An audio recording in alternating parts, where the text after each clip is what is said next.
In the last lesson, we went under the hood of the market, and you saw that price doesn't just simply move. It gets pushed by aggressive orders and stopped by passive ones. Now the next question is, where do those passive orders tend to pile up? Because if you can answer that, you can identify the exact price levels the market is going to react to long before it gets there. That's what volume profile does. And that's what this lesson is about. Welcome back to Volume and Order Flow Trading, complete beginner's guide to reading the market on the Clarifies channel. My name is Anastasia, and in today's lesson, we are covering volume, all of it. The volume indicator, volume profile, and all the components that are going to form the foundation for the trading setups in lesson 3. Let's get to it.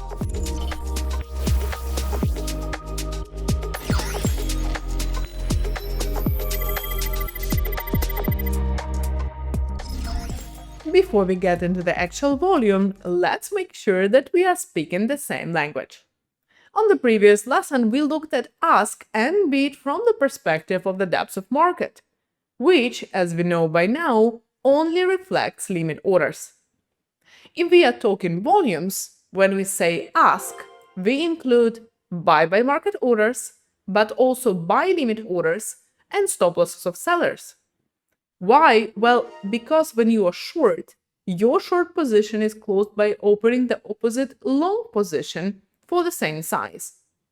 And accordingly to this, ask is also take profits of sellers, since your take profit is a buy order as well.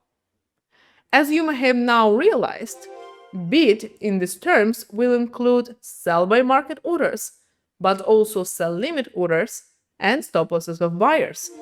Because, of course, when you are long, your stop loss is a sell order, and take profit of buyers will also be included accordingly. Just a quick summary to check that we are on the same page.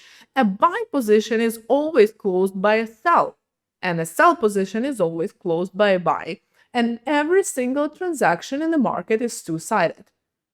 So, then, what is volume? Volume is a total summary of everything on the ask side, plus everything on the bid side, all orders executed during the chosen period of time. In my opinion, volumes are the most important information the market can give us. And why is it so important, you may ask? Well, it is because volume tells you one thing above all else: how much interest there was in the market at the specific price or during a specific time. Following the logic of our first lesson, if in the same specific price zone market participants were acting aggressively, actively trading, investing high amounts of contracts, and showing interest, then there was likely high participation of both passive and aggressive players. And some walls of limit orders were broken, some reclaimed. But the point being is, high volume equals high interest, and low volume equals low interest. So the big volume traded by big market participants will always be visible, and we will always be able to track them and use it to our advantage. How? Well, using the two different tools to visualize the traded volume. Volume can be measured in two different ways. The first indicator on the bottom of the screen is the one that every single one of us have seen countless times. It's the simplest volume indicator, represented by vertical bars or candles. For the purpose of our today's lesson, we will call it a vertical volume, or a time-based volume. Time-based volume measures how much activity happened during a specific time period. Each bar is referred to the candle it belongs to, and tells you that during this specific time, this many contracts changed hands. Volume can be measured in two different ways. The first indicator on the bottom of the screen is the one each and every single one of you have seen countless times. It's the simplest volume indicator, represented by vertical bars or candles. For the purpose of our today's lesson, we will call it a vertical volume, or a time-based volume. Time-based volume measures how much activity happened during a specific time period. Each bar is referred to the candle it belongs to and tells you that during this period of this candle's formation, so many contracts changed hands. That's pretty simple, right? Well, now that's not it. Let's flip it and have a look at the second tool we will be working with, the volume profile, or to give you the idea of its purpose, a price-based volume. Unlike standard volume indicators that only show volumes at time, the volume profile can provide much more important information. Which volume, for example, is traded at a specific price. So in other words, it measures how much activity happened at the specific price level, and instead of asking how much volume was traded in the market at, let's say, 9 a.m., it asks how much volume or interest was traded there at the price of $100 per contract. Both of the indicators can be combined together or also used separately because they answer different questions. Let's start with the volume profile components and then we will move into the most entertaining part for every single trader, the ready to apply trading setups. And as you know now, volume profile is price-based volume displayed as a horizontal histogram on your chart.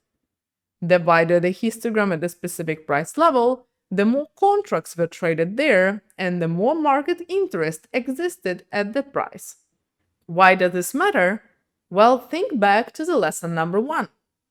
We said passive limit orders are barriers. And when a lot of volume accumulates at a price, it means a lot of orders were traded there, which also means there is a good chance that passive buy limits or sell limits are still sitting at those levels.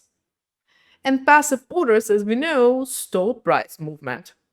That's why high volume areas on the volume profile tend to act as support and resistance zones in the future, because the market remembers where it did its business. Let's go through every component of the volume profile, as these terms will come up in every lesson from here on. The most important place in every volume profile histogram is what we call a point of control. Point of control is a place where the biggest amount of contracts were traded. It serves as a very strong reference point for all market participants because it shows where the interest of the institutions lies. Have a look at the example of different shapes of volume profile.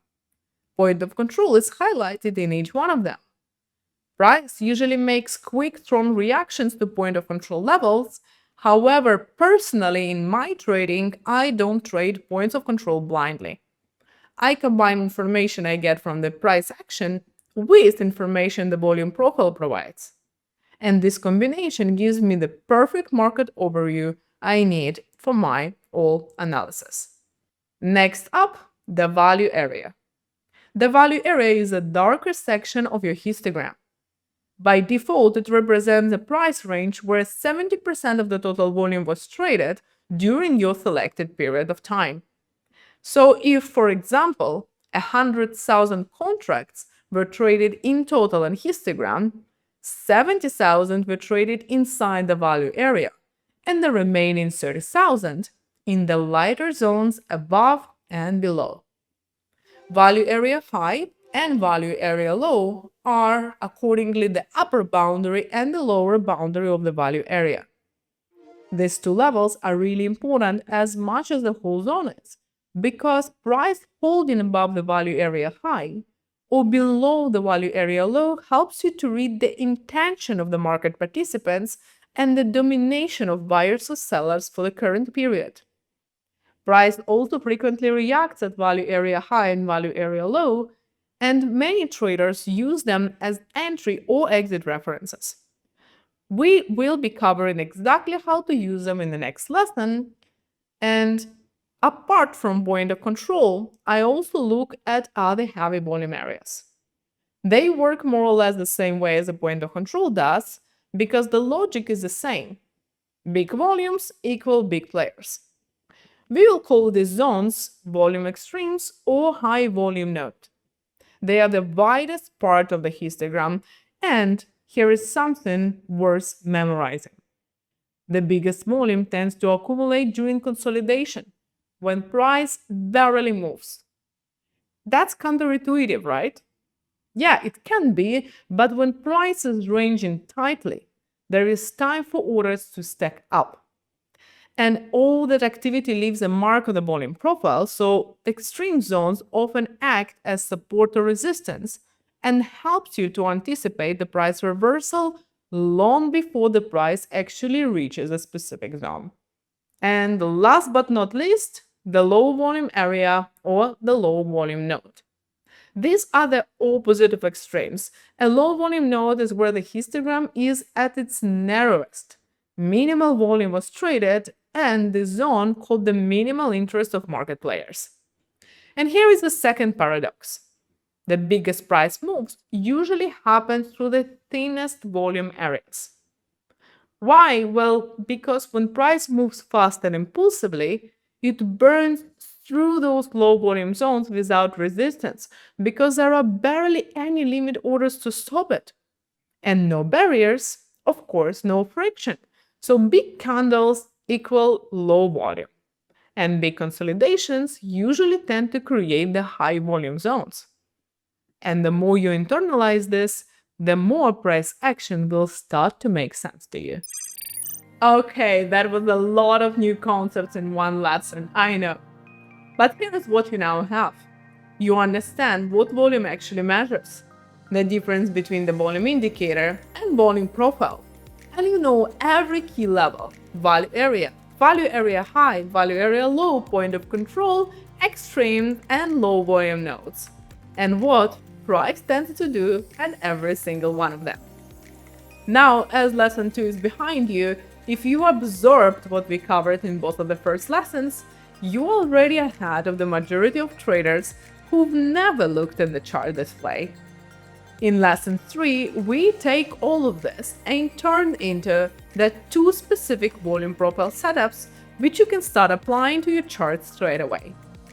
Put the like and subscribe so you don't miss it. Happy trading, and I'll see you in lesson number 3.